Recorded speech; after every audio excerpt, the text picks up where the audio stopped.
heure. Allez, 13h12 dans Europe 1, 13h. Je voulais vous parler de ce nouveau coup de bambou.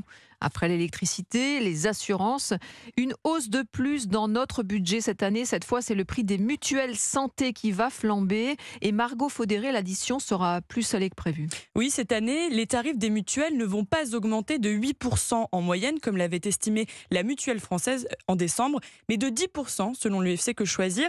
Alors comment expliquer cette différence ? Eh bien par le vieillissement de la population, élément que n'a pas pris en compte la mutualité française selon l'association de consommateurs. Plus vous êtes âgé, plus le tarif de votre complémentaire santé est élevé puisque votre consommation de soins augmente.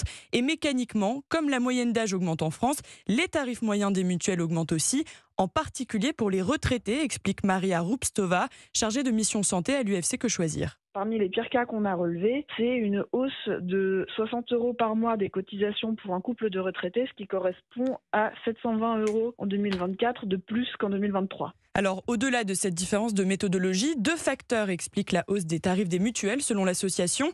La hausse des remboursements pour les frais dentaires, par exemple, puisqu'ils sont désormais moins pris en charge par la sécurité sociale, mais aussi l'explosion des frais de gestion des mutuelles, les bureaux, la communication ou encore le salaire des employés. Pour la sécurité sociale, on estime les frais de gestion à 4%, alors que pour les complémentaires santé, sur les contrats individuels, c'est 21%. Dans cette période particulièrement difficile pour le budget des ménages, c'est le moment ou jamais de faire un effort de rationalisation sur ces frais de gestion. Et cette mauvaise nouvelle sera d'ailleurs suivie d'une autre sur le front de la santé dans les prochains mois, avec le doublement confirmé hier des franchises médicales à partir de la fin du mois de mars. Les précisions de Margot Faudéré du service économie d'Europe.